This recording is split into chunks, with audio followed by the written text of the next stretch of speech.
microphone's There's no back microphone here. there. That's how that works. Jeff Jones can be my voice, and I can just say I'm him. Okay. Go to Jeff. But you really got to All lean right. into. Wait, what am I doing? Do your just best move your black lips. voice. Just move your lips, and Do I'll your talk best. for you. Hi, look at me. I'm Travis Terrell, and welcome to We Are Live. See? You didn't even make it. You didn't even make him say anything weird. I was gonna get him to say the N-word. Say the N-word. That's all Chris wanted. That's all I wanted. All Chris wanted was the N-word. That's it. Would have made the show 14% funnier.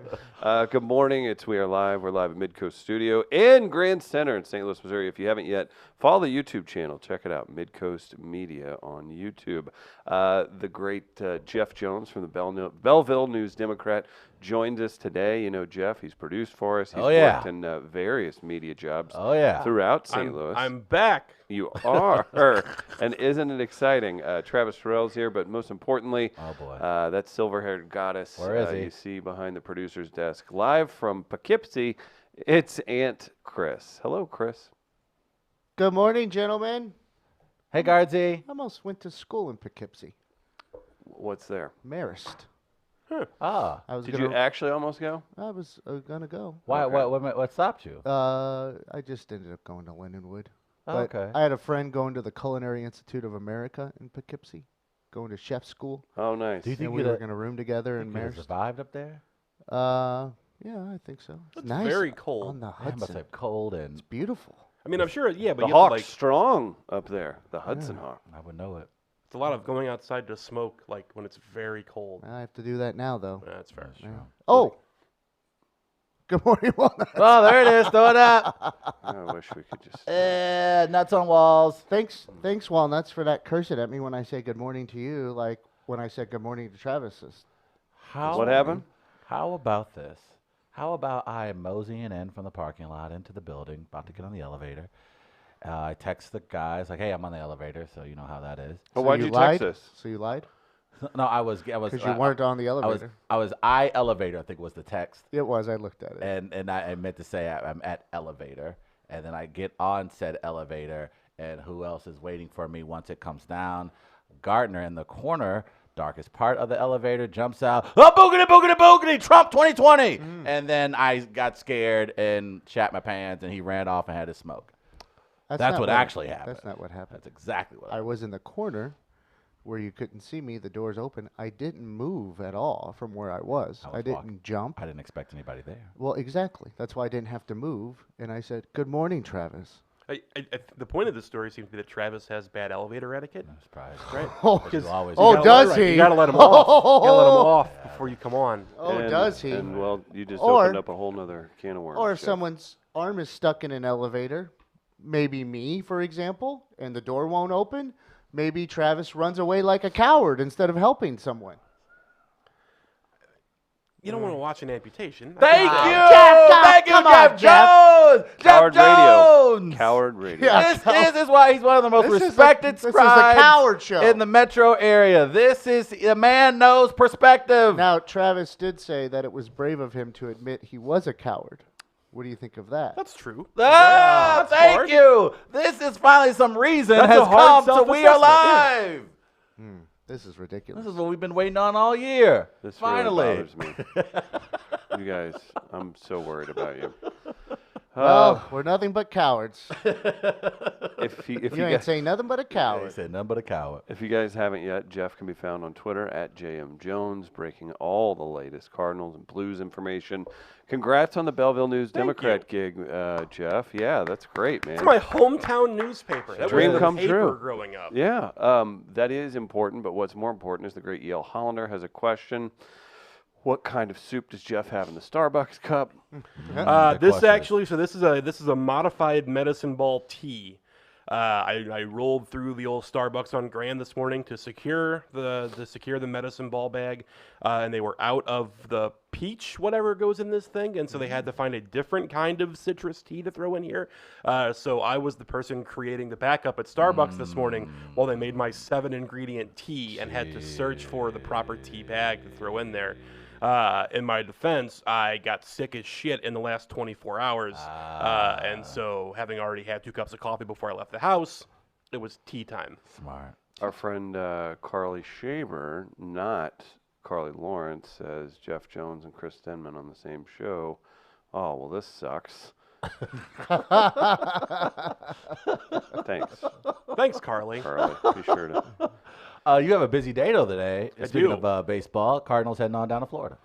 They are. I have the important job of going to Busch Stadium here in about an hour to take pictures of the clubhouse with shit in bags before the truck goes to Florida. They call this Truck Day. It's truck day. Yeah. So yeah, you get that social media clout by posting a bunch of pictures of the bag. I How will do the say- movers feel about that? Like, I feel like because they know this day comes up.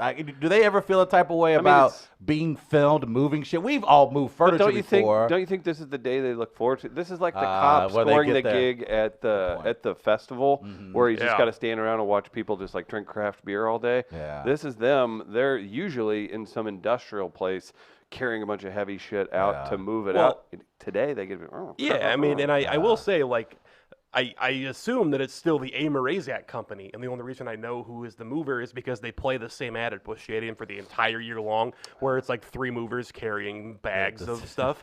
The downside, and poor Ricky Horton took it on the chin last year because the end of that commercial last year was the shot, like the panoramic shot of the inside of the truck, and dead center, right in the middle of it, was his bag of golf clubs with a big tag on it that just said Rick Horton. And I felt really bad for Rick that he had to. It was his golf clubs Of right all in the middle people, of the yeah, shot. Right, that's- just the nicest man like in the world. That's Couldn't hilarious. and just straight called him out. Rick's going golfing. That's a tough one. The Cardinals off season has been filled with I think the thing is nothing. Why do you hate Kwang Yun Kim? But no, this has been a. Austin Dean doesn't do it for you. I know. I Is that his apologize. name? No disrespect. There was a whole bunch of new numbers the other day. Oh yeah. Yeah, they put out the spring training roster, and a bunch of guys got new numbers. So. This is okay. This I don't. Yeah, I know it's bad. One Cardinal way is looking bigger. So here's I'm gonna steer briefly away from Okay, Travis. yeah, Here's yeah. a fun story. So during the winter warm up, they had they did the premiere of I think it's Birds of a Different Feather, whatever it's called, the documentary from on the the MLB 80s, Network about the '80s Cardinals. Okay. So they showed it at Ballpark Village, and they had a little gathering there, and they let us all. They had food and they had a bar, and it was great, and we watched the movie and whatever with a bunch of the guys who were on those teams, and then they had an availability afterward, and it was Tom Herr and Ozzie and Whitey and John Tudor, and they took us over to One Cardinal Way because there's a little back way behind the stage of Ballpark Village that goes into One Cardinal Way, and it was myself and Annie Rogers, and we walked over there. And we were waiting for the players and Whitey to come on over, and while we're standing there, the One Cardinal Way employees hit us with the pitch. So we're there like covering the event, like trying to write stories about this documentary.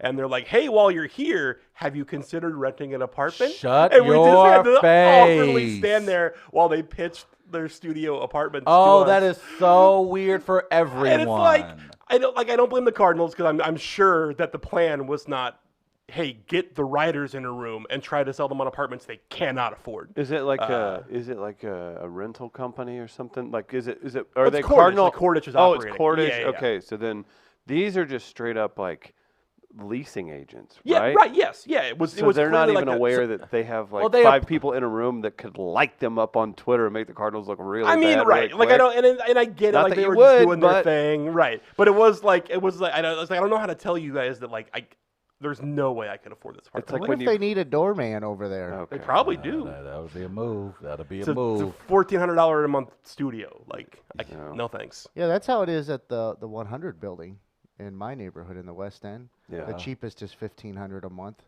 The most expensive is $8,500 a month. Whenever Wow. that one gets finished. I know we're getting mildly And it sidetracked, actually but it I looks am. better than One Cardinal Way. But that's they the could thing. have done something there. But that's the thing I'm curious about. Has there been, and this is probably a question only poor people ask, but is there a high demand for a $1,600 loss? I think they're sold out. I think they're close Oh, to wow. sold I out. think what they're doing too, because you have the name of the Cardinals, and I say this because of You think other real estate firms maybe around the area buy them out and then they rent them through maybe Airbnb? No, because that'd be an- maybe No, but you that'd think be people are perfect. actually living No, in here's these what I think. things Here's what I think. and owning these things. I'm not. I don't want to say it because I don't want to give up his place. But like a friend of our show that's listened since the beginning, his kids have just went to college, right? And he and his wife are like, "Fuck it, let's go do it for a year or two." Kids just left. It's cool. You have the trust Okay. of the Cardinals, which equals safety, Right. i.e., ballpark village, right? Sure. Makes It's gonna- everybody it's feel like different. It's fun. It's different. There is a baseball feel to it. If you're looking for that sort of thing, if this is truly what it's taken to get, and the person who's doing that has lived in South City for a little while, Okay. or whatever. So if that's what it takes to get people to trust living in an urban like downtown area, that's just what we are. Like that's what I think's happening. Yeah, and in a universe where I made 3 times as much money as I make right now, I would live there. They're It would fine, be Really? it would right? be a They're fun nice. thing, Okay. right? Yeah. I think that they're going to probably hit it. It's just the branding behind the Cardinal stuff is so easy. When it comes to my give living to situation, young doctors. I and get that, stuff, but I when it don't comes know. to my living situation, I don't care to turn to a professional baseball organization to determine whether or not I'm going to live in a safe neighborhood. But if it was the NBA, you would. No, I don't. What? I don't care. You what. wouldn't live in one Hornets way.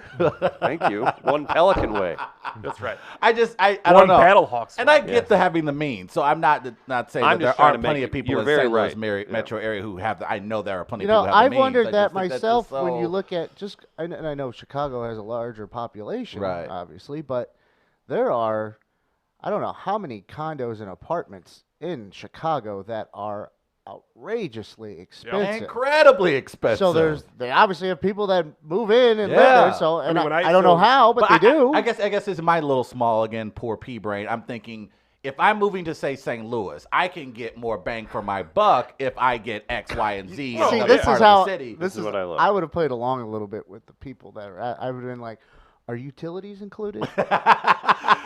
They were going to go into the speech anyway. You should have went Yeah, ahead. right, and they like- were- And I would have done my going poor for people, it. my And you would- poor people thing, because that's why I love utilities included, because it makes it easier for me to budget. Yes. Gardner would have went the whole way through and got the free windbreaker at the end. Yes. They did. They had one Cardinal Way branded bottles of wine that I thought we were going to be able to. No, they gave those to like Tom Herr and John Tudor. I did Oh, not. what get kind? a bottle of wine. Is it Chardonnay? Was it? It was a red. Looked Riesling? red. It was a red. Which I mean, Cardinal and Oh, Rex, makes that's a red. sense. Oh. I like that. That's very Where cute. they get that made?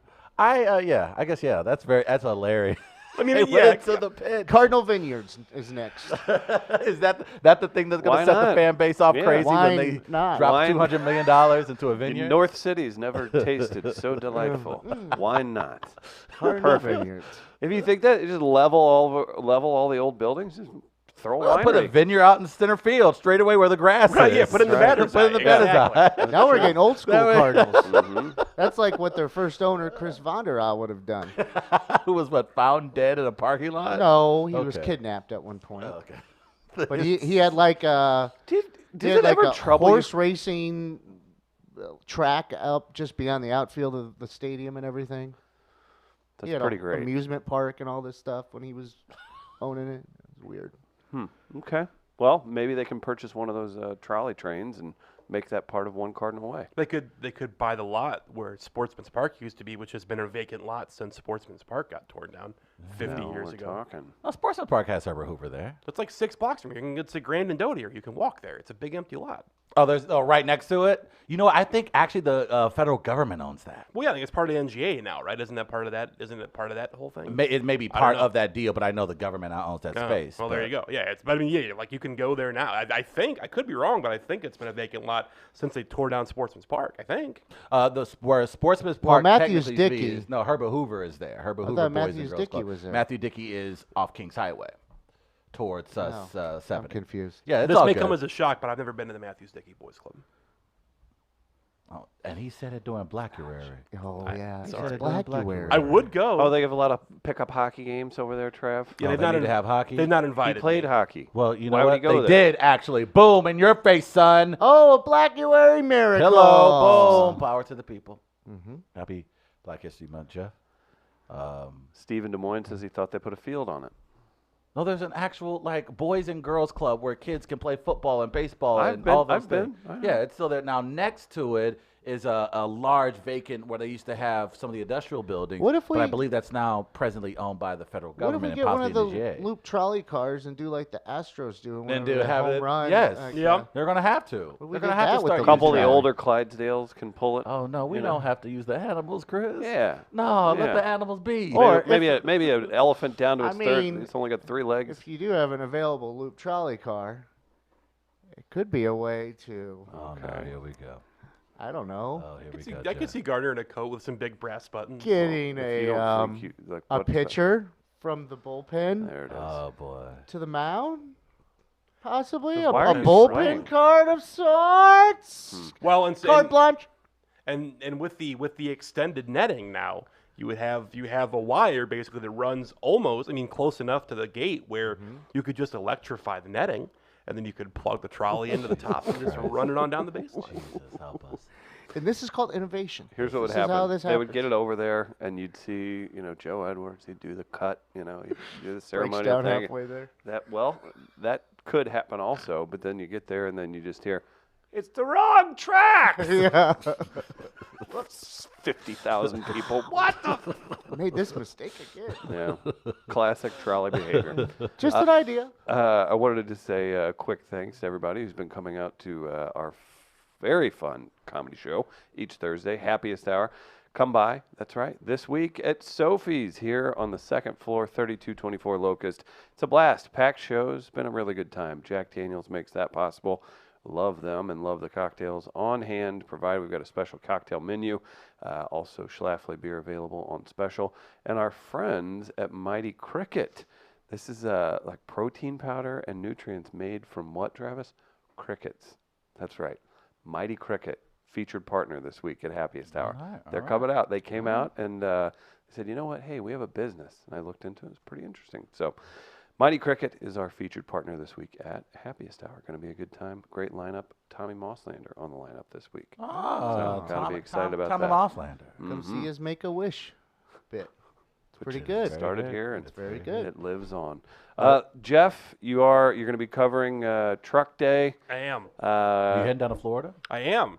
Yeah. I leave Sunday. I'll be in lovely Jupiter for 3 weeks. Nice. So yeah, I'm officially on my way on Sunday. I am driving to Florida. Oh, nice. That's about what, 17? So it depends on what time of day you look at the Google map. I think it probably has to do with like what time, like if you hit like Orlando maybe at rush hour, then it's a different sort of thing. So I'm gonna try to do it in one day on Sunday. Okay. If I don't quite make it all the way through, I'll stop in. ATL? Yeah, I don't know. Nah, well, I'll stop south of ATL. I'm leaving early enough.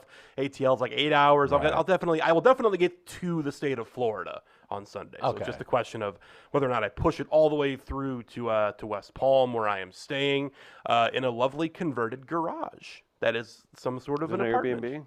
It is. Yeah. Yeah. Which it's fine. Yeah. They don't. It's inside.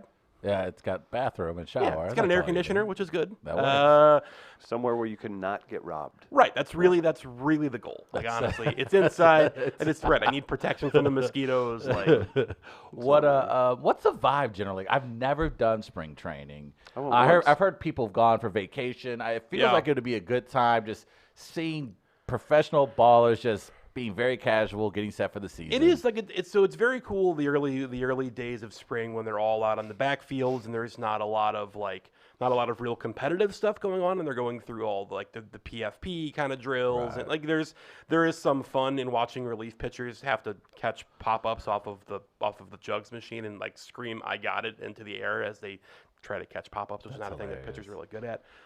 Yeah, like that stuff is good. It is exciting, interesting to watch guys get back into their routines. There's a picture of Mo with a Yeah, sweater. good. That's it, and that's what I think of when I think. You do see a lot of that. There's a lot of See, I have a tire for it too. I should.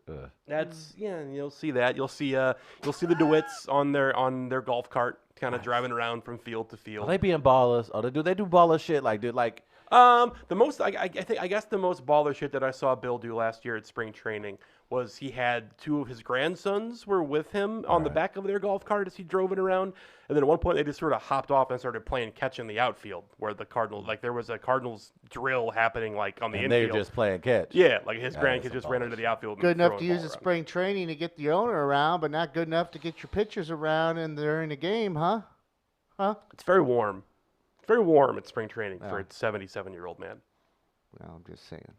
That's pretty baller. Just It a is. thought. It does seem. What fairly are your baller. expectations going in? Do you think that this is the roster they're going into Yeah, I this do. opening day with, or we won't see any type No of move? spring training hullabaloo, something happening? I mean, I guess maybe. I guess if Nolan Arenado shows up to spring training and it's like, get me out of here, and pitches a fit, then that's a different conversation. But yeah, I think that. I mean, they were pretty transparent through most of the winter in terms of being like, these are the guys that we believe in, and these are the guys that we're going to lean on, and I think there was maybe a little bit of whether it was wishful thinking or just people being like, well, they can't possibly think that Lane Thomas and Tyler O'Neill are going to play left field, and they do think that. That is the thing I think is going to happen. So, I think that what it boils down to is there are bad contracts on the books that they are stuck paying no matter what, and Matt Carpenter. that's a bad deal. The Carpenter deal is a bad deal all the way through. It's a deal that didn't make sense from the day that they signed it, and it leaves them in a spot where they have to try to squeeze production out of it. I think that they were perfectly content to see Marcelo Ozuna walk out the door. I don't think there was much effort really put into making him agree. stay, and I do honestly think that in a world where Tyler O'Neill is healthy for an entire season, his numbers are probably not going to be that far off from Ozuna's, but it's a big if, right? He is for 3 years now has not been able to stay healthy, so that's a hard thing to rely on. But this is the situation they created for themselves with the contracts that they have, and so they're going to make the best of it, I guess. And that's if they get to the deadline and they think they can add a bat, will they be active at the deadline this year? They haven't been for 3 years, maybe not, and that'll sort of be the way things go. But the rest of the division, the Pirates are terrible. The Cubs are in what looks to me like the early parts of a teardown. It looks like it, doesn't it? It does really look like it. The Brewers are a question mark, and the Reds have gotten better, but I think we have to see the Reds do it, right? Because the Reds got better. Absolutely. The Reds got better Absolutely. last winter too. Now the Reds could end up being the best team in this division for sure, but the division and the division as a whole has stepped back, and so the Cardinals, by mostly staying still, have not lost a lot of ground. Yeah. Do you? There's always angst amongst the Cardinal fan base, whether it's coming off a World Series championship or even making the NLCS, however, getting swept. Where do you think the morale is right now with the fan base? And realistically, and I'm not talking about the fringe people on the internet. sure. I'm talking about the people who pay the money to go 3, 4, 5 times a year. How are they feeling about I think this organization? it was really hard not to notice that there were empty seats during the NLCS. Right. That was hard to miss. Now you can talk about the Start time of the time, game, sure. right? Like there are ways to wave that away, but I was at Busch for those games, and I was in Washington for the games there, and it wasn't even the same universe. And it's a different deal, I guess, if you're the Nats, because it was the first time there'd been an LCS in Washington since World War II. It's a whole different universe when you've never been there before, and Cardinal fans have had 5 LCS in the last 10 years. Right? It's Right. a different situation, but it was just night and day in terms of enthusiasm, and so I think the Cardinals do have a degree of stability built in to the fan base and built into their business model, where are they ever going to fall below 3 million tickets sold in the season? Probably not. It's really hard for me to imagine them being below 3 million. But do they think there's a big difference between 3.4 and 3.2? I don't know. And if they do, then that's going to be something they're going to notice. And the question is, if they're anticipating that and it's sort of built into their model and they're willing to just accept it and blow past it, then fine. But I don't. For all of the supposed angst, the ballpark still sells out and people still show up. And True. there Very true. are no nights at Busch Stadium where there are 18,000 people. That just doesn't happen, right? Right. Like you look around Busch and you're like, God, it's empty here tonight, and there's 37,000 people there. That's just, I mean, it's just how it is. And so they have so much cushion built in, and a lot of it earned through goodwill. Through goodwill and but they have so far they could fall before it mattered that I don't think that for all of the loud angst that it really hits them where they notice it. Gotcha. That's a good point. Travis, I was hoping for more of an excited and horrifically bad take on the situation. No, no, from Jeff, hardly. Jeff is going to give it to you. No. For me? Aye. For me freaking out? Steaming. Look, I ate a lot of crow last year. I've admitted that when it comes to this Cardinals team, especially with Jack Flaherty. I'll admit that, I was like, oh, shit, this team looks, I don't know, going into last year. And they one of the most impressive second halves this organization has put together in its team history. I don't know if they can duplicate that. I don't know if they can continue that over a stretch. But I'm not going to go jumping off that cliff again when clearly Mo. Well, you clearly will straightened me eventually. up. It's Yeah, fine. thank you. If it gets ugly. You're waiting for your opportunity. But everybody's and I already get it. done the doom and gloom thing, so I'd just be a follower at this point. So I'm actually going to be mildly optimistic about this Cardinal team. I'm No, going to say because I and then think there'll Mo, be one day where you just launch into a tirade. No, but It happens. But who am I going to get mad? I could clearly. You'll get mad at Mo. You always get mad at Mo. No, you tried to replace him with Magic Well, Johnson. that was an entirely different situation. But no, I see that they're making. They made a legitimate effort to get Arenado, by all appearances, at least. I think that's fair. Yeah, I agree. Yeah. I mean, I thought that. So the last day of the winter warm-up, I thought was a really interesting sequence of events where Yes. Bill DeWitt says we can't take on the contract without giving back some money. Right. Then Bryadich says, well, it's done. We're going to spring training. And then Arenado says, I'm pissed. Right. Like those three things happening in that order within 4 hours of each other, I don't think was coincidental. I also think that the Cardinals could have snuffed that out in all of the like the Cardinals are pretty good at putting out the no-go sign when it's clear that something is not going to happen. Even while they do their dance, like, well, we don't comment on whatever. And I get it. They could have snuffed it, and they didn't, right? Like, and so whether that is strategic for a different reason in what other kind of leverage thing that was going on with something, they certainly steered into that curve a little bit. Right. And so the fact that Mo and Gersh were willing to let that kind of fester before Bill put the hammer down was an interesting sort of juxtaposition. And I think that when you look at when the Cardinals have pursued like whales of contracts, whether it was Pujols in 11 or Stanton or David Price to an extent, those have all been ownership-driven decisions versus drives from the front office, right? Like I think there were people in the Cardinals front office who wanted to be a part of the Harper conversation, and I don't think the DeWitts did. And so when that's the direction that push is coming from, and I don't know this, but in reading this situation, this seems like one where maybe Bill wasn't as sold as the baseball people were, and so it didn't get as much traction. Interesting. No, and like I said, Mo has earned, in my book, and look, he knows the team, he knows the personnel as well as anyone.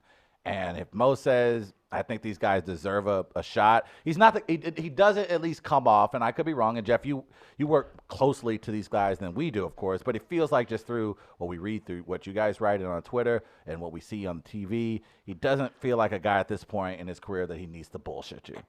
Like, it's like, I don't think, sure, I could bullshit you, but I don't. Well, if I think it's something there, my tell. If it's not, I feel like you know what you're going to get. Yeah, look, I think part of being able to do the job at all is being able to speak Mo a little bit. Yeah, right? that's true. Right? That's a I mean, good you have to be able to do it. And I think that there's a pretty good argument to be made that he's the second most important executive in franchise history. I would agree. Right? Like it's Branch Rickey and then Mo. I think you can make that argument pretty well. Certainly. I mean, I don't who else in there? Whitey was the GM of those 80s Cardinals while he was managing them. But I mean, that seems pretty reasonable. But as far as right? success, Having said that, yeah, when he moves on or retires or whatever, he's going into the Cardinal Hall of Fame, like Yes. 1,000%. Yes. And so when you have that kind of stability and that kind of legacy, yeah, I agree that you don't necessarily have to. he's not sweating out his job. Whatever else is Right, going on right, around right. the ballpark, Mo has like, I'm Mo's got good, job but right. look, man, Mo's listen good. here, dog. Right, Yeah, Mo's a right, made man. right. So I think that gives him the confidence to execute the plan and the plays that are called, whether it's in his office or above his Right. office. His results. Extrapolating that is up to you. It's hard to argue with the results. Yeah, but it's hard to argue with the results. That's what, at the end of the day, that's ultimately what it comes down to. I like the results the Snappy Bigman coffee's given me. Oh, delightful. This Made right here in is the St. way you're Louis. going about and plugging now going forward. Made right here in St. Louis. Yeah, it's good stuff. But I'm actually I'm interested to see if there is any. We don't have to keep talking Cardinals, No, no. but if there is any kind of backlash this year after just After a the quiet quiet off offseason. season. And I'm talking like mid-season. Like say they're in tied for second and not out of it, but not playing inspired, and maybe Yeah, there's if they're a like- few injuries. If it's like the 07 Cardinals and they're 8 games below 500 Yeah. at the All-Star break, then that's a different conversation. it'd be weird. USA Today has their annual win totals out. Okay. They have the Cardinals winning the Central with 88 wins. Can you argue that? I don't know. I think you can, because I don't think 88 wins the Central, No, I because the agree. Pirates are going to be very bad. Like the Pirates are going to win 55 I games. see. Do you think the saying. Brewers could steal 92 to 93 or something? The Reds Reds, could yeah. too. They have I the just never Cardinals trust with the Reds. I agree. 88 wins, the Reds with 85, the Brewers with 84, the Cubs with 82, Wow. and the Pirates with 60. Yeah, and that's the Cubs at 82 with still having Chris Bryant. I don't think there's a guarantee that he's still there. On Do you opening guys day. do you guys feel like we're being like could the Cubs snap it around and be a plucky 90-win team? I mean, they could. All of last winter, I said the Cubs looked like a 77-win team, and that was underrating them a little bit, but they would end up winning 83, 84. Like, they were not Right. that much better than that. Right. And I really do, the Cubs look like they're on the verge of a teardown. Like, Chris Bryant will probably be traded, but he's definitely not signing an extension. Anthony Rizzo doesn't look like he's signing an extension. There were comments at Cubs convention where the Cubs sort of punted on the Rizzo conversation. Javi Baez is probably going Are the to. Cubs going to go back to being bad again? I think the answer is yes. This is so weird. I mean, if No, you just watch Theo Epstein and how he's functioned over the years. This is not abnormal. But, Yeah. I guess you're right. He does have the track record. And they don't have too much in you the farm get your system. window, you dump, you build another window, and you go from there. I see. Okay. Damn. Well, Damn, that's would it- wild. That's would yeah, it- you're right. Yeah, that's Theo's thing. It's just how they do it. Yeah, that's interesting. Yeah, that's fascinating to me. You're right. I think, and that's where the spoiled Cardinal fan comes out in me. Yeah, he where does I it. go, He I does it just a like- different way than we're accustomed to. Right, Like they'll exactly. have an off year and then he'll go and pick up the biggest 3 names in baseball. Right? there was build through the try to build through draft picks. I'd imagine as they get shitty again. Yeah, Jesse Rogers, who works for ESPN in Chicago, did an interview with Jed Hoyer last week or something where he talked to Jed and basically asked, are they going to rebuild? And then Hoyer gave this long, circuitous answer where it was like, well, you look at the different things in the life cycle of your team, and sometimes you feel like you can really go for it, and sometimes you don't, and blah, blah, blah. Which, I mean, number one, sounded like a justification for a rebuild. And number two, Yeah. to me, drew a really stark contrast with the way the Cardinals do business, because the Cardinals model is to never have the step back, but to also never, quote unquote, really go for it. No, yeah, right, sure, no, Just- definitely. Just always be the stalking horse, Right. and sometimes See, you win. yeah, and sometimes- right? yeah, exactly. And that and so if every year you're going to win between 84 and 94 games, you're going to have a lot of years in the playoffs, and you're going to hope to catch fire. I like that description, stalking horse, because it goes into Mo speak, and it's not just Yeah. what they do in the free agency. That's or true. what they do in That's free a good agency point, market, Gardner. but also how the team can operate on the field. Yeah. Because you use stalking horse, and the word Mo loves to use is opportunistic. Yeah. So it's stalk, find your opportunity. Yeah, no, you're right. No, that's a good And point. so I could see Mo speak translating to that as well. That's so God, funny. am I starting to? Am I? Yeah, do you're I speak in Mo? osmosis, man. It You're just picking happens. it up now. Osmo. Honestly, he would be so pissed if someone told him that I was talking like him. Ah! Is he not a Jeff Is Jones. he not a Jeff Jones fan?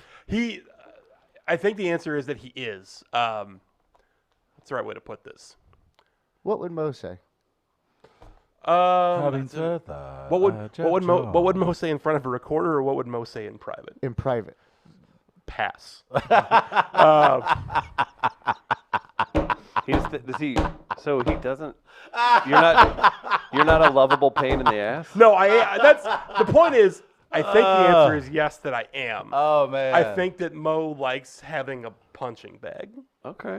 and that's See, fine. you're- I see- can live with that. See, you're good because I would be a complete shill. See, I can sit here and talk a bunch of shit, but I would absolutely get into your job and be like, whatever you say, Mo. So I give you Yeah, a we ton know of that. credit. We know yeah. that about Oh, you. we know that. Yeah. You'll badmouth everybody this side I'm of so sick of anything. that motherfucker. Mo, hey! Hey, I like the sweater. They Yeah. come in here. It'll be somebody who's been like doing comedy for like 2 years and like, you're the greatest of all time. What's it like? Tell us some more obvious characteristics about yourself, Travis. Need some coffee, Mo? Okay, Got Snappy it. Bigman. Yeah, that's right. Real quick, you were talking about the Cubs. Their AAA affiliate is in Iowa, where absolutely nothing is going on. There you go. Steve in Des Moines just let us know he was reporting live from Iowa, and there's nothing happening. Did Steve go caucus last night? I think he was just swinging caucus all night. Baby. Here's what I think. Everyone's upset. I am. This is a day of rejoice. This is something a lot of progressives have wanted for a long time, is to have a reason to get rid of the caucus system and to get Sure. Iowa off the freaking calendar. I think that is I'm definitely going to clapping. happen. Yes. Not for your point, but you said caucus system without missing a beat. Thank you. That sounds like a phrase you would have just screwed I up was going to ruin completely. it, and I may still ruin it at some point during this conversation. There's definitely, I think, there's a collection of the internet Bernie people who are like, they rigged it, Bernie won, and they fucked him, and that's definitely going to be a thing that we're going to have to hear about for a long time. Sadly, I mean, why would they think that? Right? Yeah. What could possibly? You don't see me yelling I yet. don't understand. It just blows my mind that you could be like a head honcho in the Iowa Democratic Party, and you could say, you know what's a really good idea? If we partnered with a company called Shadow Incorporated, literally operated by Robbie Mook, who was the campaign manager for the fucking Clinton campaign. Oh no. Was he on that plane? Was Epstein? He was not that I'm aware of. 2016. That's beyond my knowledge base. And hey, what if we built an app that required us to use a shitload of data in parts of rural Iowa where there's no LTE coverage, operated by geriatric volunteers? Like it boils down to every company of a certain size Right. needs to have one person who works there, and you pay them a competitive salary, and 5 times a year they get to go no. And then there's no override, there's no challenge. You need a veto person Right. who 5 times a year you tell them that something's going to happen, and they go no. Right. Right? Like, just every company needs somebody who can do that. Just Yeah. no. Hey, man, hey, y'all wild. Sit your ass down. Don't do that. And then this shadow company is affiliated with another company apparently called Acronym. And now my question is, does the name Acronym for that company actually have an acronym?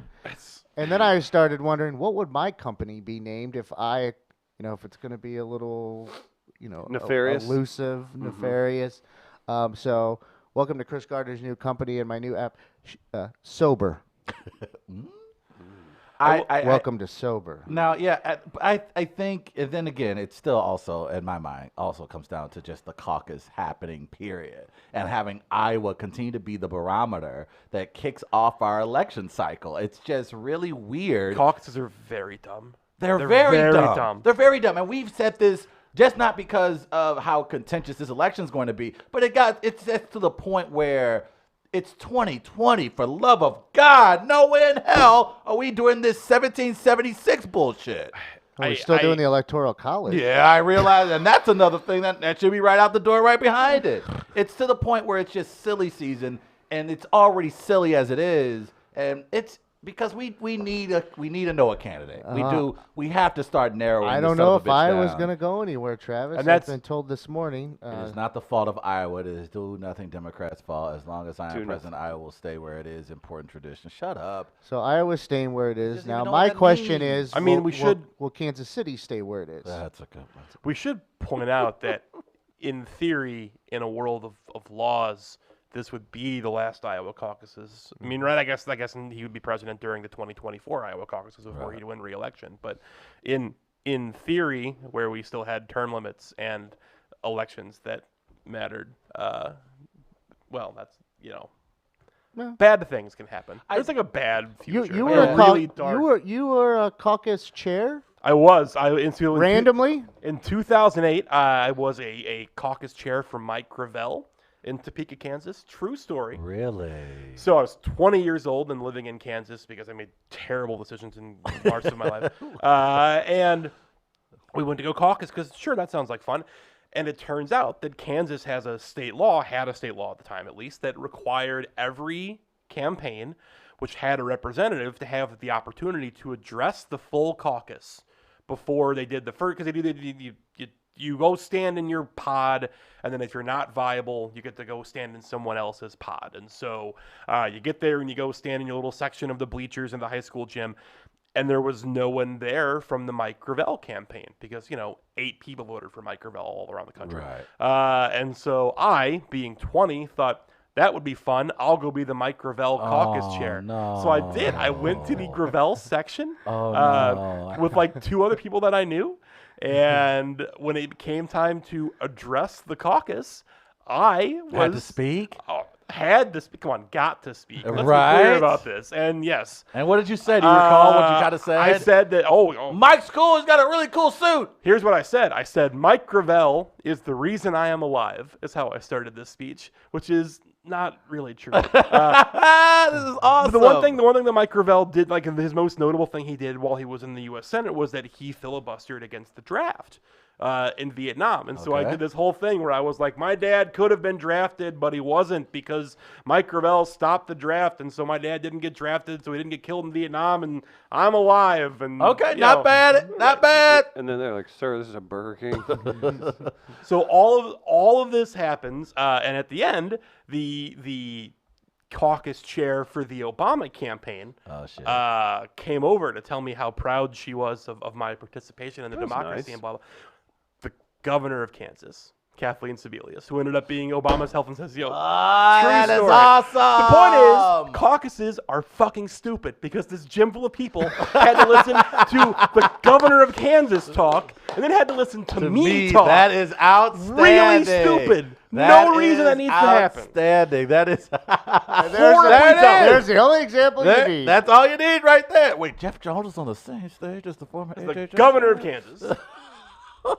Just point. Asshole. Jeff Ball Jones, game. everybody. Ball game. On that note, Jay Bro dropping a comment. Jeff M. Effing Jones. Hi, Jay, bro. He's here. and It he's looks like it may have been possibly going to be a good morning for Bernie and Pete Buttigieg based on just rhetoric, and that's all we have to go by, unfortunately. So allow me not to speculate too much more. Can we agree that, and Pete's fine, whatever. Pete's like a neutral managerial, whatever, fine. But he has the funniest nickname because the Bernie people on Twitter call him Mayo Pete, which I like a lot. It's funny. It's pretty good. It's a good joke. I like that. It's pretty good. That's not bad. Gardner, you look ready and raring. I wanted, before we ran out of time, wanted to ask Jeff about the Oscars. There, Jeff, you taking off? Yes, I unfortunately Good. have a hard out to go look at a truck. Cool. What are your thoughts on the upcoming Oscars? What are my thoughts on the upcoming Oscars? Let's start just movies in general, the ones that are up. It for looks Best like Picture. Joker's only going to win Best Actor, which is good because the movie was fucking stupid. You didn't like Oh, Joker. wow. I No, loved it was that terri- movie. It was that movie incoherent. was so It was good. so bad. It was so bad. Like, Really? yes. Like it's Ah. I don't want to. I was like, okay, that was fine. I don't need to see it. I didn't think. I thought it was. I Just- understood. I thought it kind of. I thought it was pretty good. I had mild expectations, and I was like, "Oh, this is better than I thought." it was. I mean, like it was. It didn't was just move so me. hacky. It You was so thought? yes. Really? He literally at the end of the movie has to head off, and I will say this. All of the it's an incel movie. That's not true. This movie is not No. political at all. No, it's not. The movie has It's no not. It politics, does and not. that's, It does not have it's any. incoherent, Right. right? And he literally doesn't has like the Joker. Joker say, I'm not a political person is a thing that comes out of the mouth of the main character I in thought- the movie. Okay. Very subtle. But I thought, Todd. thought that was a tip of the cap to the nerds who are out there always saying, "Well, I'm not political, but." To lightly back Jeff up, lightly, because I didn't think it sucked. It was fine. It was fine. I don't need to see it again. Well, but- I just when I say it sucked, like I wasn't like rolling my eyes like this is terrible. It was dumb. I just thought it was stupid. the part where he screams and he describes and tells us, he was telling a character that he has mental health issues. That felt too obvious. No, I feel like Or that when he was was the- like, "This is what happens." I feel when like you-" that Right. was a Joker thing to do. It was Joker being a dick. It was Joker like, "Oh yeah, I have mental health." Like it was Joker. Oh no, I'm talking I about thought when it he was was a screaming, saying like he was just too obvious. But I thought that was more of a.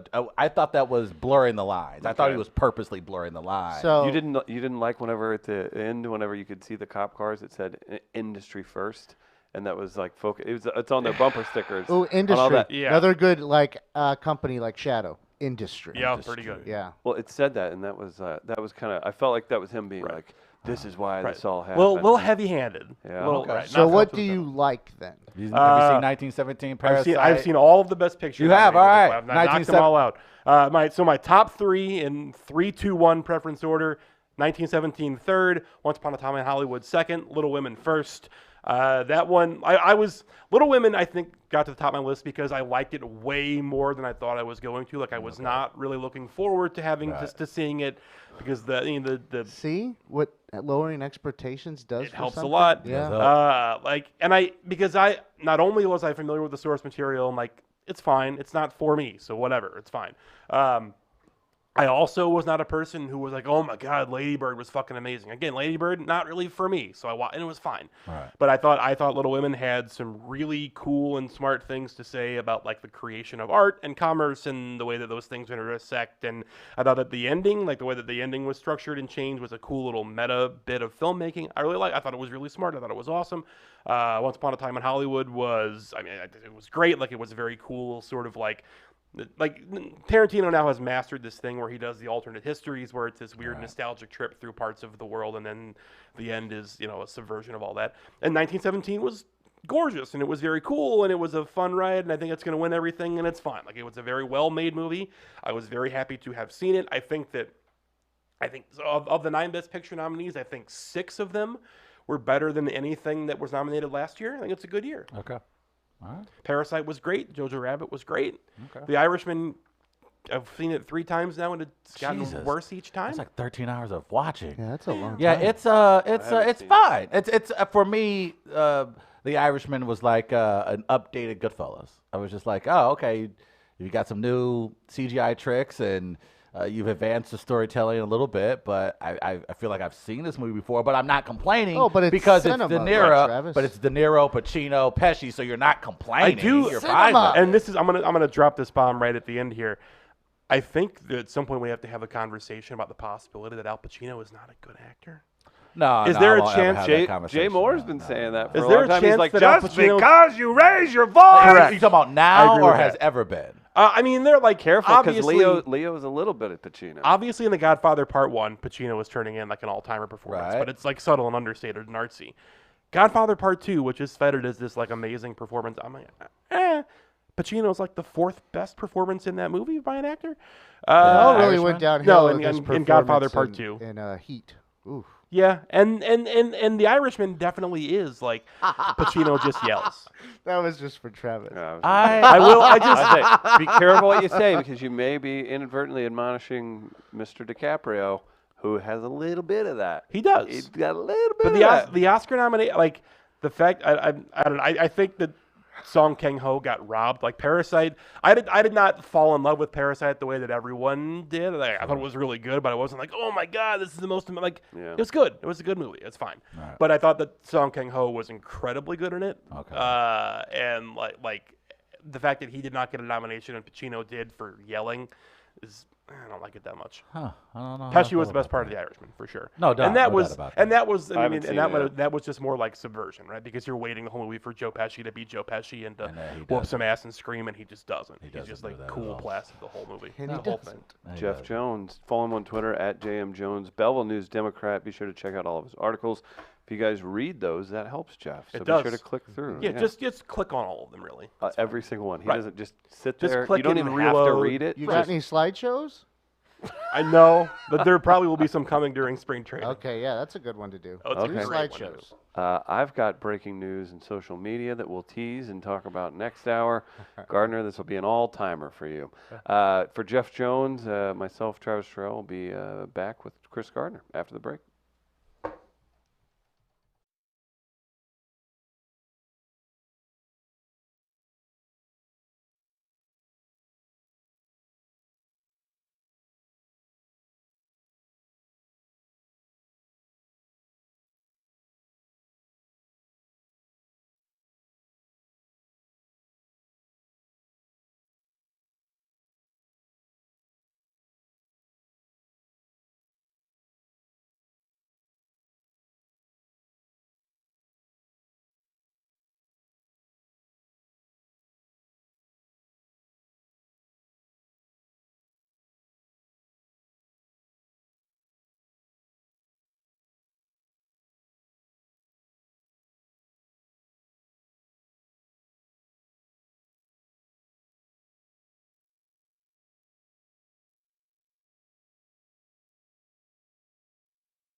Welcome back to the show. Chris Edmond, Travis Terrell. We are live from Midcoast Studio in Grand Center. Big thanks to Jeff Jones from the Belleville News Democrat for stopping by. You can read Jeff's stories online, hockey coverage, Cardinals coverage, all kinds of fun stuff. So big shout out to Jeff and his continued success. Travis is here. Guardsy is here. How is the smoke? Is it getting colder? Mm-hmm. Oh, is it dropping? Is We the were like, hawk what hawking? the- Yeah, I knew it was hawking this morning on my way to the bus when a gust of wind, a continuous gust of wind, hit me, and I couldn't keep my hood on. And I'm like, oh, here it comes.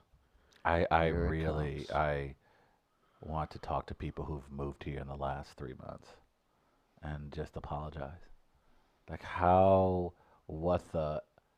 has the last just month been in regards to weather? Brutally cold, then an immediate shift to very warm. Then we had I had this the scooter out abnormal- yesterday. Yeah, I had the abnormal spring weather over the weekend. I took a 30-minute ride in Forest Park. Beautiful, not a cloud in the sky, and now right back to gray, cold, potential snow. Christmas was nice. Really Yeah, nice. Christmas was nice. Christmas was like high 50s, low 60s. It was, yeah, it's just such a, I feel terrible for anybody who's just recently moved here. Like, this is even more abnormal than we're used to. Trying to figure it out. Yeah, like, oh my God, I on Sunday, I went to a Super Bowl party and I had on basketball shorts. You would have And- had those on. Well, you wear anyway. those as underwear. Yeah, it could have been underwear. Just underneath a your good point, jeans. man. Sometimes games break out. And that So- is my oh, yeah. favorite fragrance on a candle. Oh yeah, we know. That's the what is it? Yank Me candle, Okay. I believe it is. Trav, you're a big fan of social media. I do like the I'm going to socials. retire because something important happened to me yesterday, and I just wanted to thank all my haters and Oh boy. all the people for believing What in me, the good Lord up above, and all of the wonderful people who have supported me through everything. Because it's over. I'm shutting it down. It's not getting any better. Yesterday there was a question on Twitter. Okay. It said, "Who was your first celebrity crush?" And I was honest, and I made an emoji with some hearts around it, and I tagged the great Kathy Ireland, who's a CEO now, but was a very famous supermodel in the '90s, and you'll remember her from Necessary Roughness, where she played a kicker. I think she had a couple of really cool Dorito ads too. You bet she did. Sports Illustrated covers, all that good stuff. So I said, Kathy Ireland, and it wasn't even close. What came next will thrill us all. What Not on one, happened? but not on one, but What the? Oh two no! platforms. We got Kathy Ireland. Oh, okay, she likes it. Okay, cool. Could be Good for something- her. Yeah, that's nice. Yeah, but there's more. What? Not only on Twitter, but also on Instagram. The great Kathy Ireland now follows your boy. What? That's right. You think she? I think it's Listening? probably an assistant or an agent. You think she's listening right now? I think it's probably. You some- probably. Hey, Kathy girl, looking good, I bet. Hey, baby girl. Hey, why are you talking? Oh to her no, like my that? bad. She didn't follow That's you. really cool. You follow my friend. I got a Twitter. Mine's more You don't entertaining. use it. Is it? You don't use it. But I was my old stuff. But I'll come back to Twitter if Kathy Ireland follows me. You would? Yeah. Well, I mean, you came back to Twitter briefly. I had to catch up on my news. Uh-huh. Okay, look at you. You should retire. It's a big day. It is a big day. Who would have thought? You'd have thought, like in 2020, Kathy Ireland would be following me. Full circle. It is. Isn't that weird? Because you used to stalk her. Very gross. Didn't ever stalk her. She was on the cover of magazines, and I would see her. She was in a movie. Yeah, yeah. You bring up Necessary Roughness a lot. Love that movie. A lot. Interviewed Sinbad. That's right. Scott Bakula loved him too. Like she still keeps do. up with them. Still think because of the cast. Think she? You think they hang out? You think think they go she- get coffee? Think she used You to think, text Robert hey, Loggia? Jason Bateman, meeting up with Sinbad and the guy who was Paul Giamatti's brother, who was played a role in it. We're gonna all hang out.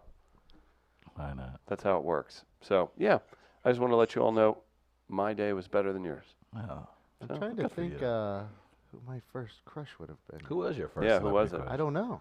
I know mine. Mine is easy. Mine was the gorgeous Tatiana Ali on Fresh Prince of Bel-Air. She was Okay. gorgeous. She was just like, I was like, oh, so smart. Her and Chili from TLC. I can't, Huge, huge, can't huge. think of who Those mine two. was. Fine women. Now, Fine my women. friend, I mentioned my gentleman friend the other Linda day Ronstadt or something mentioned for that your old his ass. first crush was Ric Flair. Good one. I was never a big Linda Ronstadt fan. Okay. I think Mary 'cause Tyler Moore. Cindy Lauper. Keep going. Yeah, I'm getting close. Travis wants to play the game. I wanna you play wanna- you want to too. go deep. Okay. Ivanka yeah. Trump. The thing is, I'm not searching for a name really. Right. That I'm trying to figure out what that name is. Like I don't even know what it is. I'm not sure. B. Arthur. No. Now I think of that joke from the roast. Loretta Levine. I wouldn't. I wouldn't fuck Andy Dick's pussy with B. Arthur's. dick. That's a good one. That's a Jeff good Ross. one. Yeah, this is Chris's right here. She reigns in Spain. I remember that issue. I had that one. What's up, Kathy? It feels like times were just so much simpler. Like, look at the magazine cover. There's no 85 other topics on the cover. It's Yeah. just a beautiful woman and a simple title. Mm-hmm. Those were the days. Things seemed so much more simple back then. Now Elizabeth Hurley, Mm-mm-mm. she's my Hall of That's Famer. quality white woman. Black Sheep says the Pink Ranger.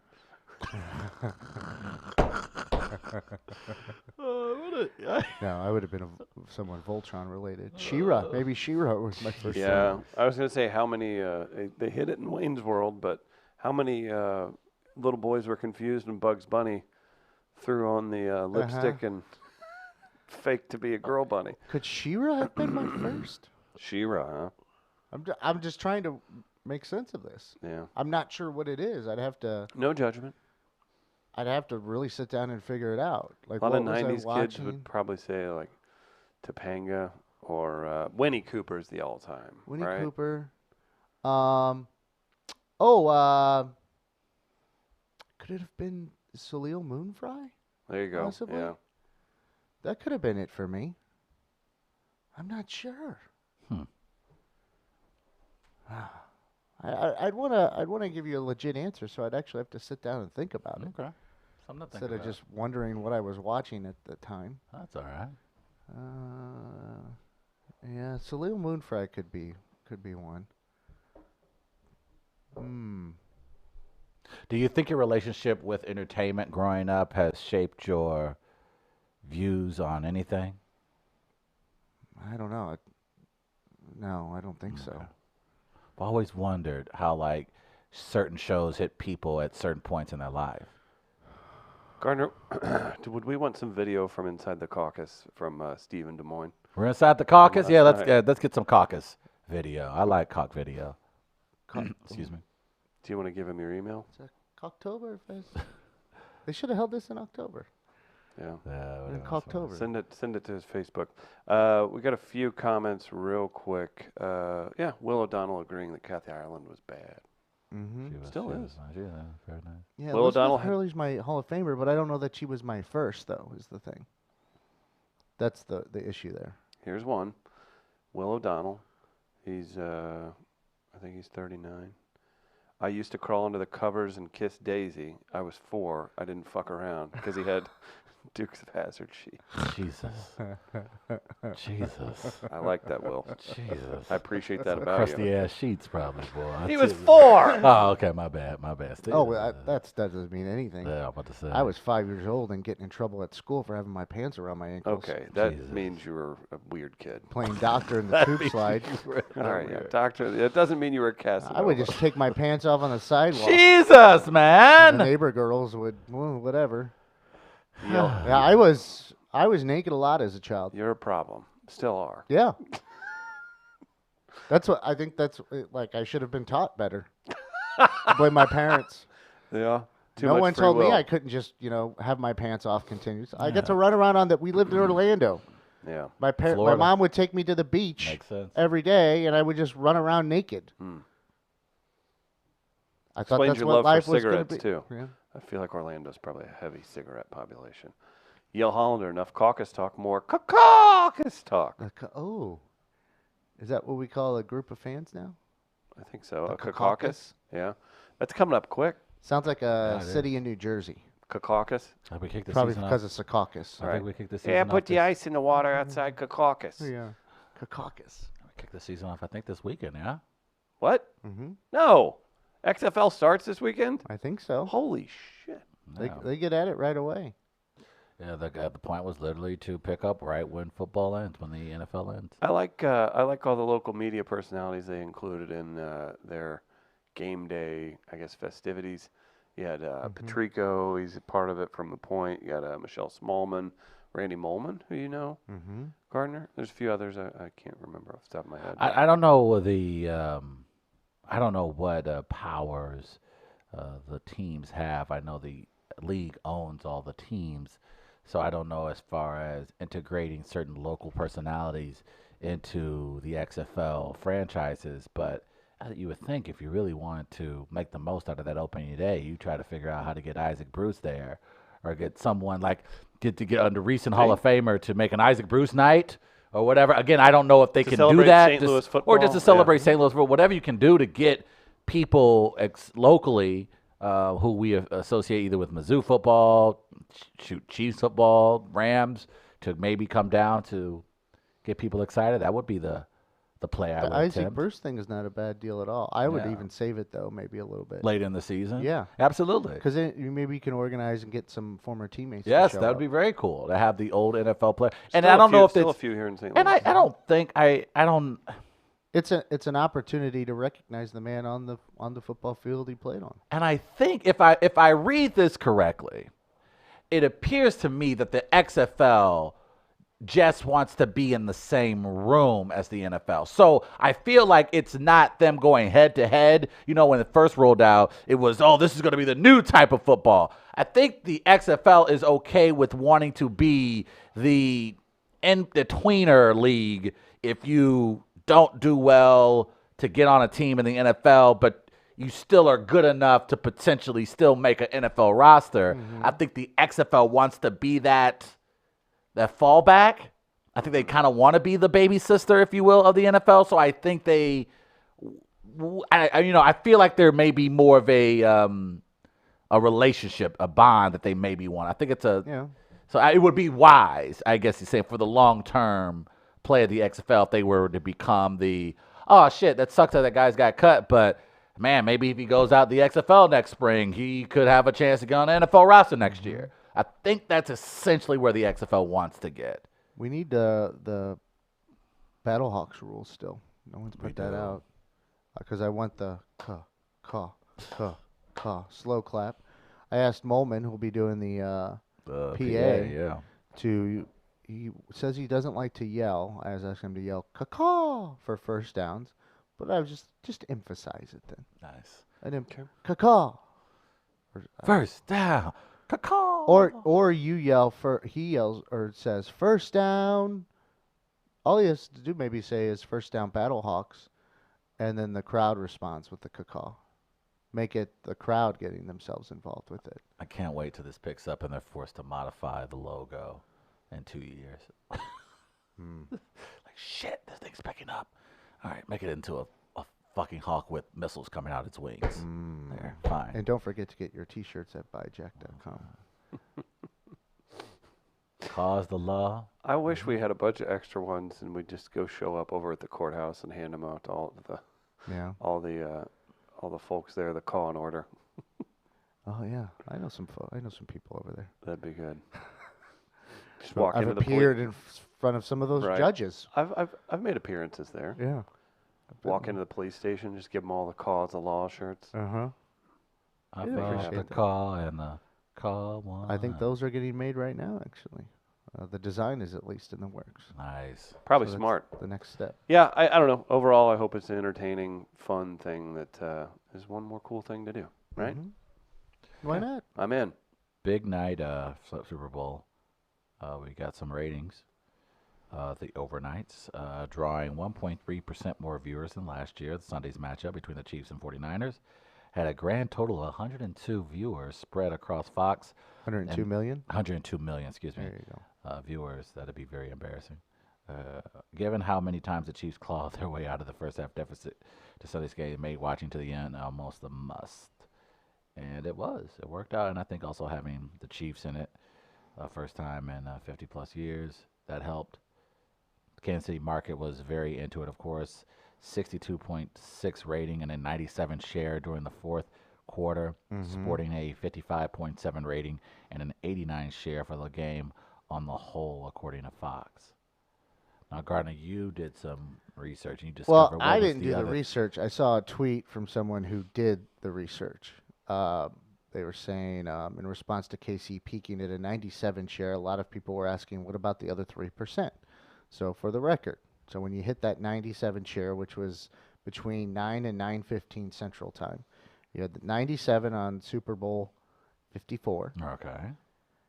You had a 1 share for NCIS and a 1 share for Dr. Pimple Popper. Oh no.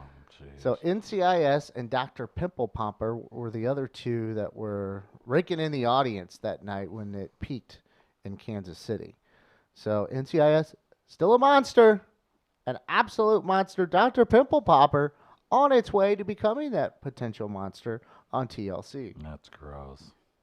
People love that shit. And that literally went from internet videos to an internet channel to an actual TV show on a major network. And it's incredibly popular. They've already greenlit season 3. I think they're in the middle of season 2 right now, or season 2 just began, and they're already greenlit season 3. Like, it's incredibly Is it popular. exactly what it sounds like? It is exactly what it. But I mean, there are different types of things that fill with pus and Okay. it needs. All right. Yeah. there we Okay. go. I never watched it. I hear people talking about it, though. It is one of those. I don't know. It's like these genres are just coming from out of nowhere because of people's obsession with certain internet videos. Like, there's a large fan base of human beings that who enjoy watching that. I don't know. They tell me it's therapeutic. How, I do not know. My sister loves it. My younger sister loves it. She loves watching the Pimple Popper? Yes. Have you watched it with her? I have not. I think they're absolutely disgusting. I don't like the human body doing things I can't. If I can only see a cartoon doing it, I don't think the human body should be able to do it. So I ain't trying to see goo of a different color come out of your face. Well, I mean, the human body produces other sorts of All right. Ain't nobody trying to see that. goo. Ain't nobody trying to see that. But it's just nature, though, Ain't man. nobody You trying got a to problem see with that. nature? I do. Nature sometimes needs to sit his ass down. Really? Nature, sit down. Hey, man. Yes. Oh, well, man. Sit down. Because it's Mother Nature. So it's, hey, woman. Hey, woman. I just think you should watch it. Maybe spend some quality Ugh. time with your sister. No. And she could film your reactions to it. Oh. Come Yeah, on. maybe. I ended up, speaking of watching disgusting videos, I ended up watching A Fall from Grace, the new Tyler Perry movie that's on Netflix. How's that? What's it about? It doesn't even really matter, honestly. I'll do my best to try to summarize it for you. Essentially, after a divorce, this older woman who's now trying to find love again meets this guy that's much younger, very good looking, at this art gallery, and he hits on her. He flirts really hard, drops flowers by her job, and they go on a couple dates. He falls in love. They end up- Tyler Perry's in this? Tyler Perry is in this. And what happens is, as soon as they get married, the guy becomes basically a neglectful husband. He becomes verbally abusive. He ends up getting her fired because he goes to her job. She works at a bank and gets all these customer identifications and starts stealing their money. And the job thinks it's her, and she's fired. And anyway, This sounds intense. it gets even more intense. So she goes and she gets into an argument with her ex-husband because she comes home after, finding out she's been fired. He's been sleeping with other women, walks in, and he doesn't just, he gets caught, but he doesn't shoo away the mistress. No. He slams the door in his wife's face, tells her to go get him a fucking ashtray, and he continues to have sex with his mistress. Okay. So she gets upset Does one he day. smoke menthols? I don't know. Oh. Not sure. I didn't catch the brand.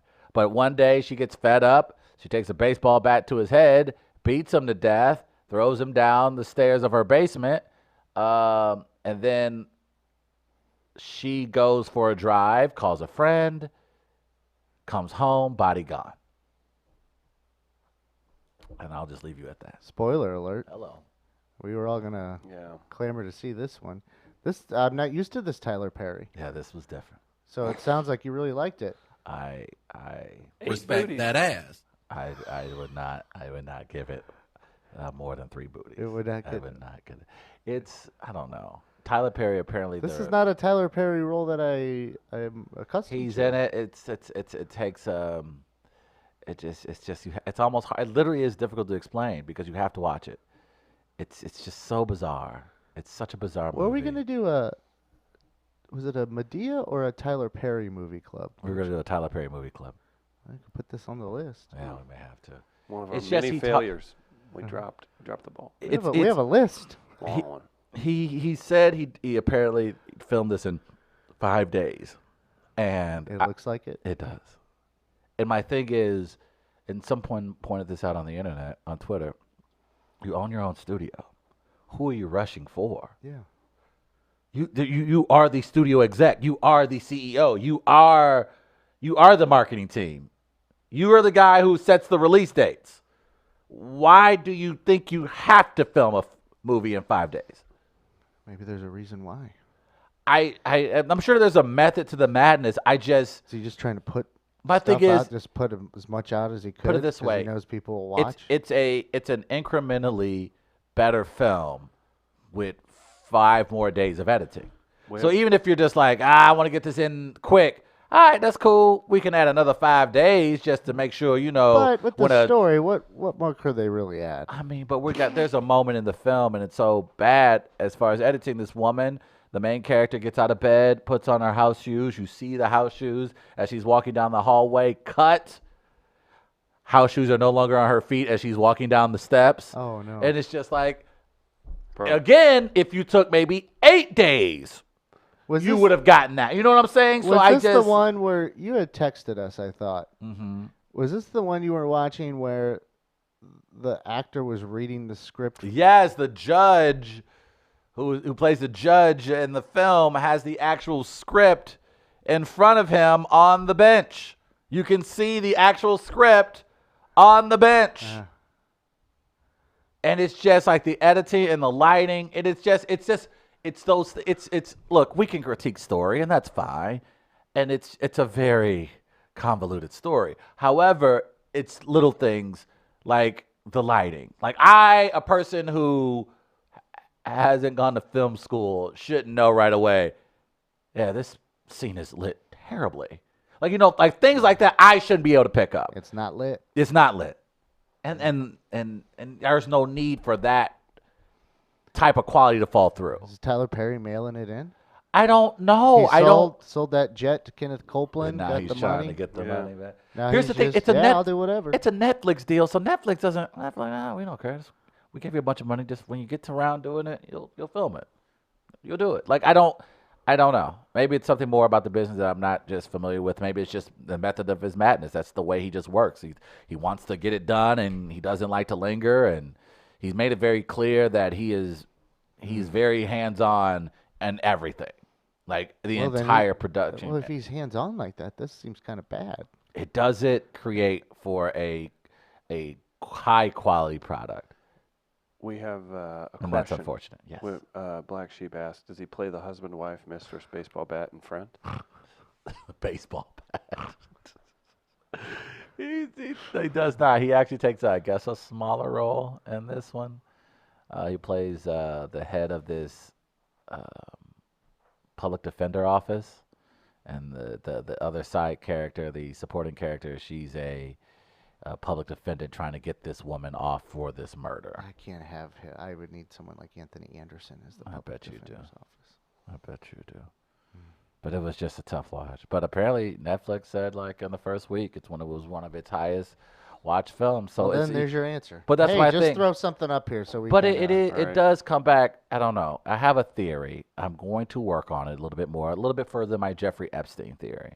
But I do have a That he's theory Ellen. on Tyler Perry, and I just want to make sure I have the pieces together before I publicly Can you state it. give a hint? I believe it's my hypothesis is that white executives in Hollywood created Tyler Perry. Oh God. Like in a lab?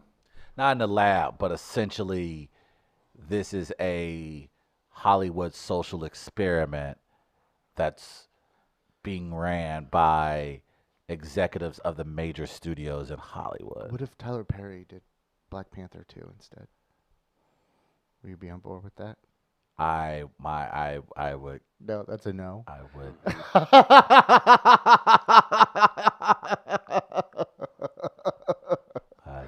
I would That should be a little skit. What if Tyler Perry did Black Panther 2? How would that look? That's what I want to know now.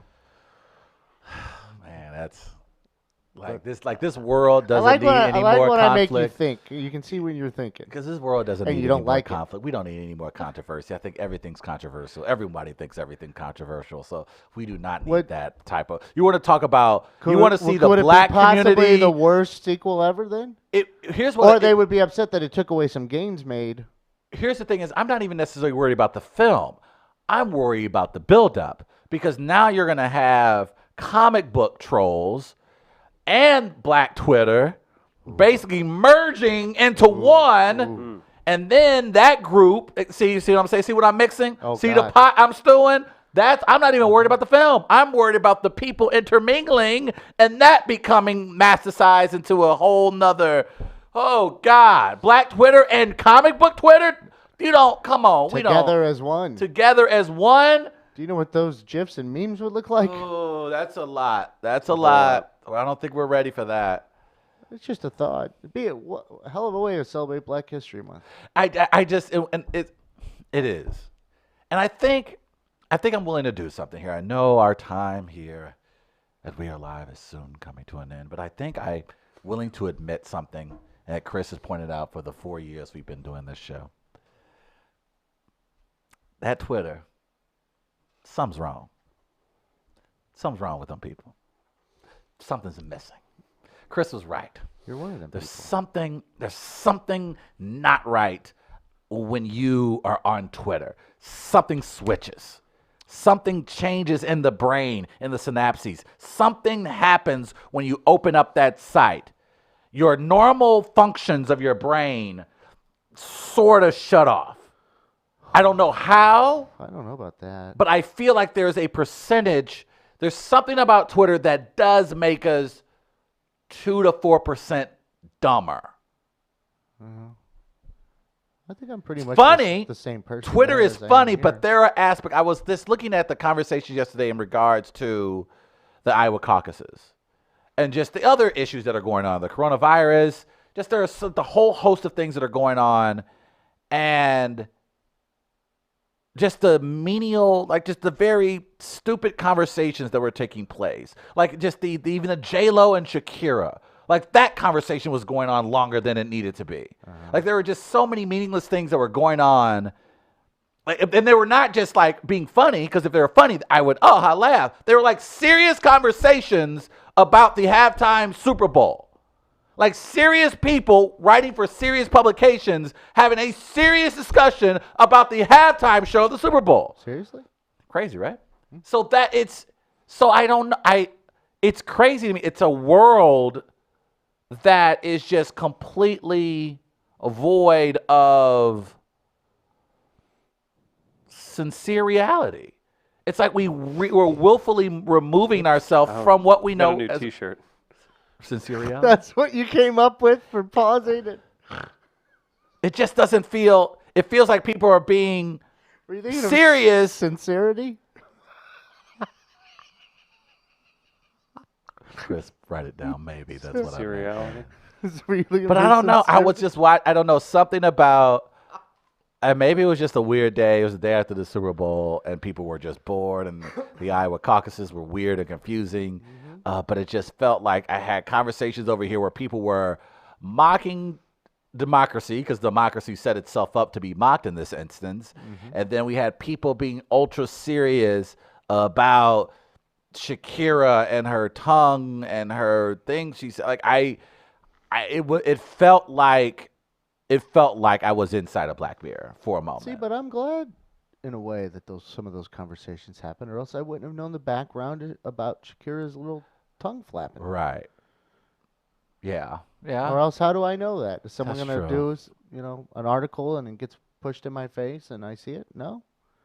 It's and I think I see why it does have such a negative effect on people's emotions. It's literally a constant stream of the worst information that's currently taking place in the world. Well, I think my information's good.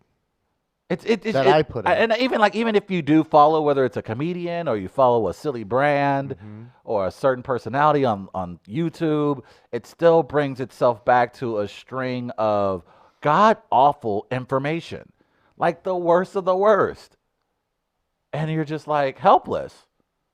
So yeah, Chris, I tip of the cap to you, man. You are right about Twitter.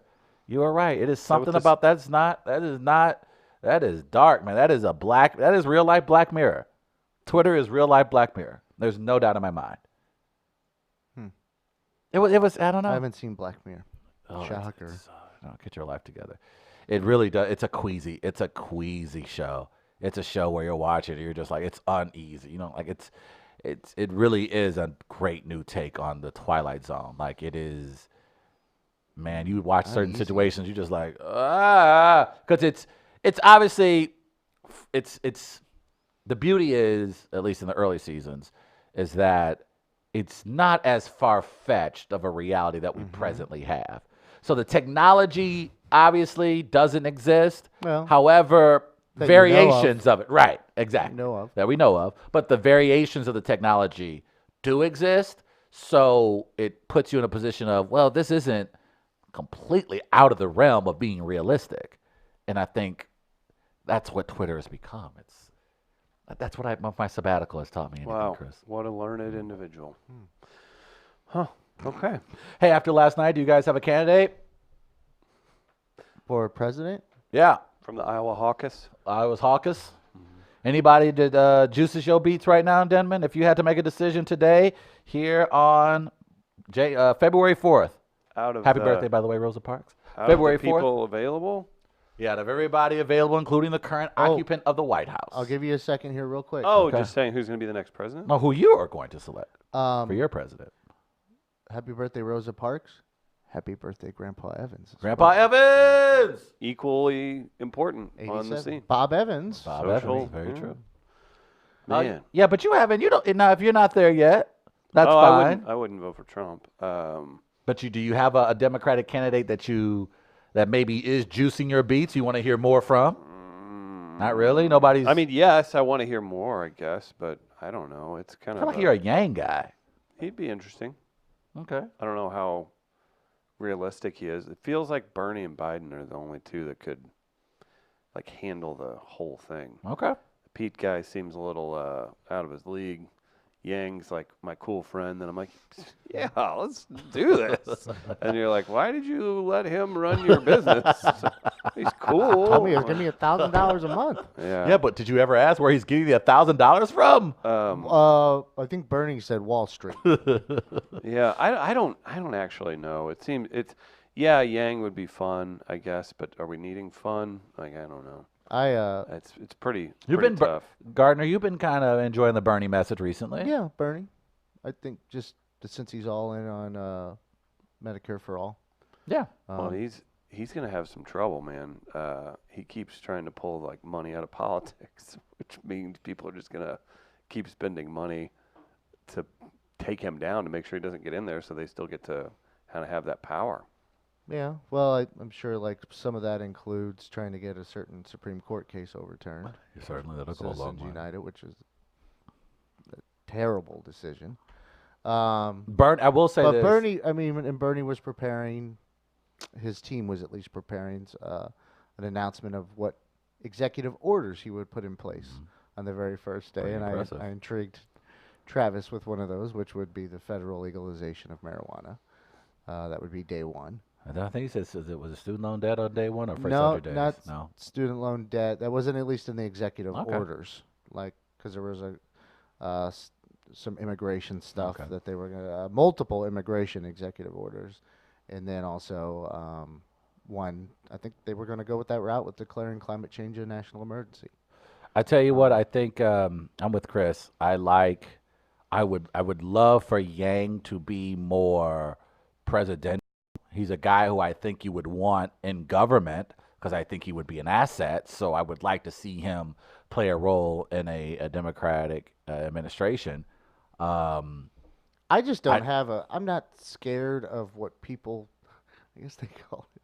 Like, if we look at Bernie Sanders and if we look at other countries in the world and what Bernie Sanders is, he's not even a revolutionary. No, it's His brand of what we call socialism, here right, and it's is very not watered down. revolutionary. It's very right, People really have no clue right.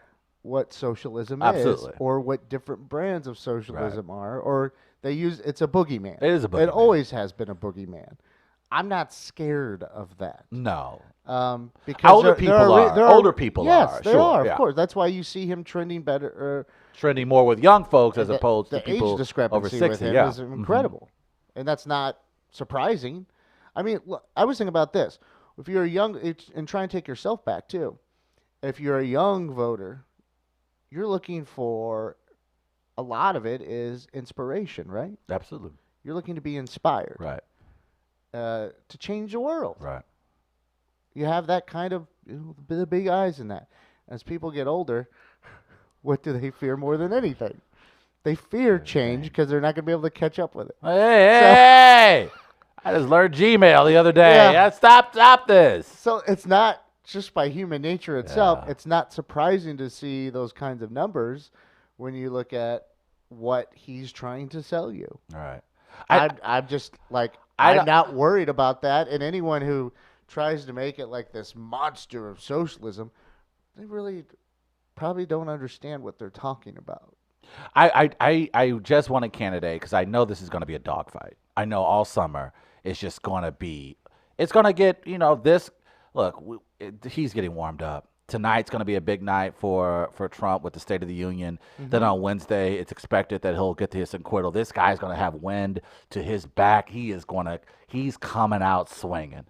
And so you're going to need a candidate there that can spar with him. That not only spar with him, but can be smart, savvy, quick, and cool under pressure. And got to have somebody that's willing to fight.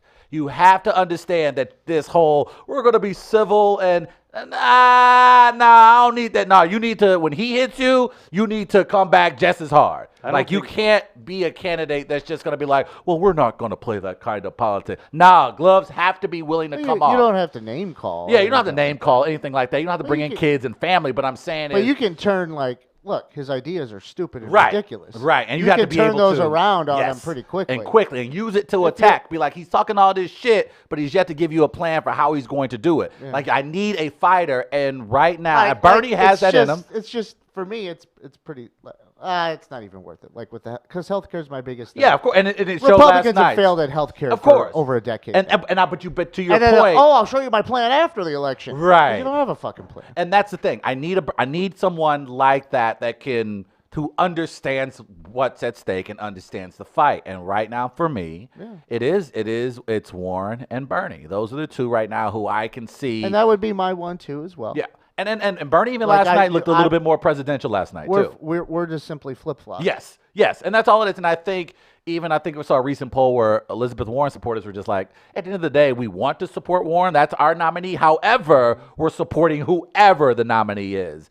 And so those are the two candidates where I can wrap my arms around. Joe Biden's going to be a tough fix for me, only because Joe Biden he's not Trump.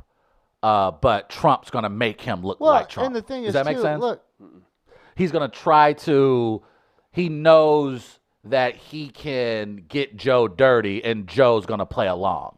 He knows Joe doesn't have the That's political discipline to But not no play in the malarkey. mud. But Right. weren't you saying that's what they need to do? I think Joe Biden isn't savvy enough. Put it that I don't know way. that anyone is. I don't I know think that Warren. I think Warren's it- smart enough because I don't. She's already know- been attacked by him for years, so I feel like she's kind of warm. She's already sparred with him. She's like, okay, the Pocahontas thing is what he's gonna work with. All right, so she survived that, and now I think Trump has punched himself out when it comes to Elizabeth Warren. I mean, there's gonna be other shit there they're gonna try to come up with, but when she- the thing is this though. I mean, I don't know that you can spar with them if you want, but you're not looking to attract the middle of the road voter. no, into you're it. not.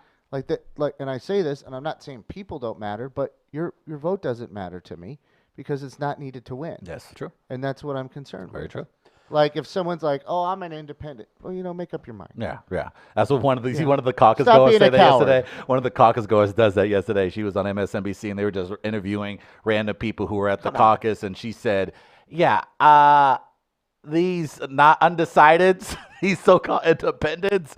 I have a neighbor, and he just likes being wooed. He just loves the attention. Yeah. He enjoys candidates coming by. He enjoys the attention on Twitter and Instagram. You're an elite He's basketball recruit. Yeah, that's essentially that's what they're trying to disguise themselves Oh, I'm as. taking a So visit I'm to with, I'm with you on Kansas. that I'm taking one. a visit to Duke. When I Oh, see independent, when I see them even pull it up, and I'm just like, okay, shut up. No, you, all right, you, well, that's fine. You go be an independent.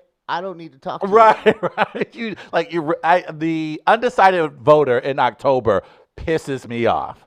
How, Chris? The election in 3 weeks. I don't know, man. Trump or Hillary? I ain't sure. What? Gardner, I sent you a link. I don't know if it's possible to pull up, but there is an amazing. Is it a video? No, it's just a picture. It's an amazing snippet of everything. But I need the full. I need Oh boy. the headline and the ad under it Oh, boy. for the next link to see. I don't know if that's possible, but that could be something. And you don't have to put the graphic up or anything, but we'll tell everybody that Gastro Pit, we've got a comedy show this Thursday, 8:30. Stop by. We're on the Hill having some fun. Free comedy Thursday at Gastro Pit. Stop by, enjoy some barbecue and comedy this Thursday. Did you see what I sent you? No. About the Super Bowl? I see that. You see what it says? And for the first time in half a century, the Lombardi Trophy is headed to Missouri. Uh-huh. Oh. Understand why? And then do you Oh. see the link underneath it? What's the link underneath? I don't see a link underneath it. What was the There's link a headline underneath it that says, And they just pop it up on the screen. We'll see. If that's easy. well, it's not, but we can try. You'll Well, have to give me a There's a few headline on Business Insider that says, for the first time, and this is like a photo thing, for the first time in 50 years, the Lombardi Trophy, dang it. Yeah, Lombardi Trophy is headed to Missouri. See anything wrong with that statement, Travis? Yeah, because the Lombardi Trophy has been in Missouri, Yeah. and it hasn't been a half a century since it lasted. If you scroll down, it says read more under it.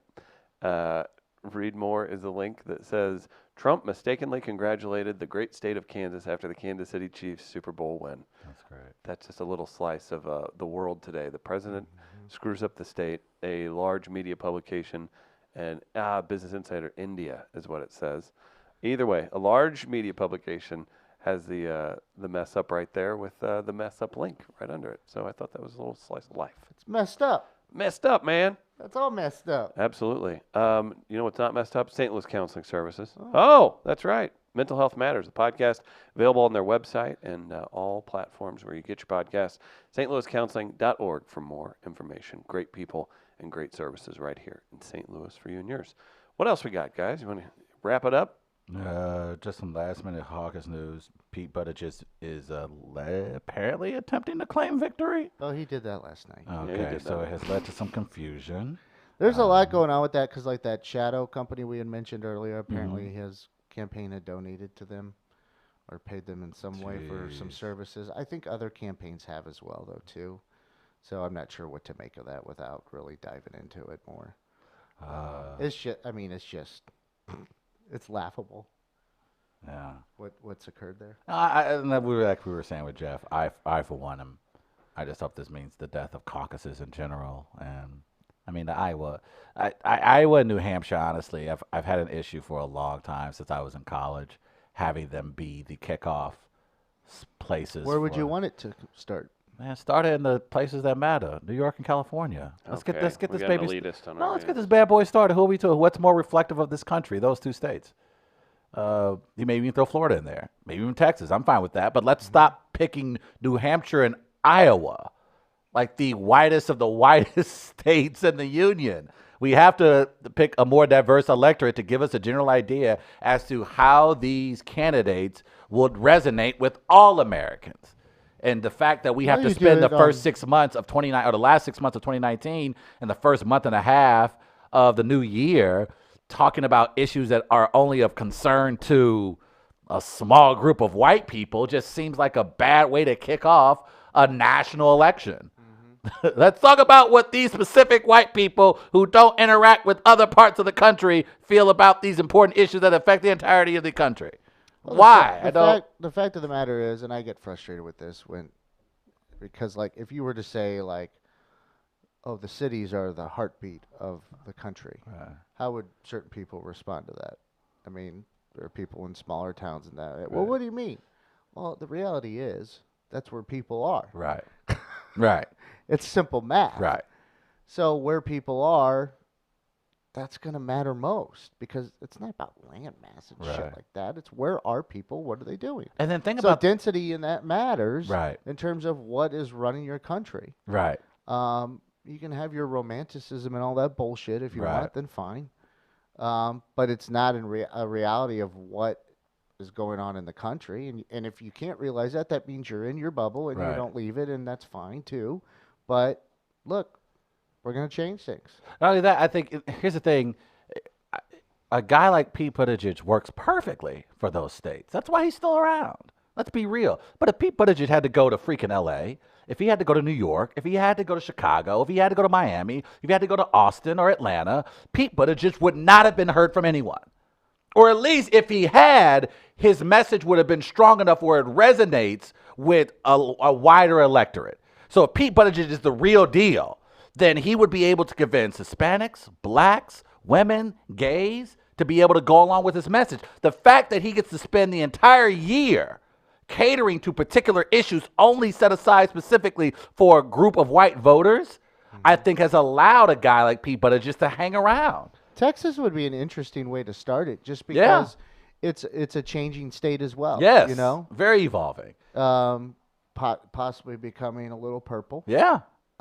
So that's what's intriguing. And there's But you have big cities, you have the rural areas. Yeah. You really have to work it in Texas. That's why I would love to so see. there's one where you would Right. touch on a lot of different things. So I mean that's interesting to me. But the thing is, like, does that hold over time, or maybe it's just people start realizing too some of our traditions are really stupid. Yes. Like, and you just don't have to do it. Oh, just because you've done them for so long. Once again, it's people fearing change. Right. Doesn't mean you have to keep You doing, keep the it. same stupid especially fucking now. thing. Especially what we know how sensitive I our never elections are understood, already. And it made me think. I mentioned Texas. It made me think of this. Remember Texas A&M? And they had that tragedy with the bonfire. Yeah. And they're like, "Oh, we don't want to get rid of the bonfire because stop having a fucking fire that's gigantic It's the size of this building. with people around it. Like 10 feet underneath it. Like, oh, but it's tradition.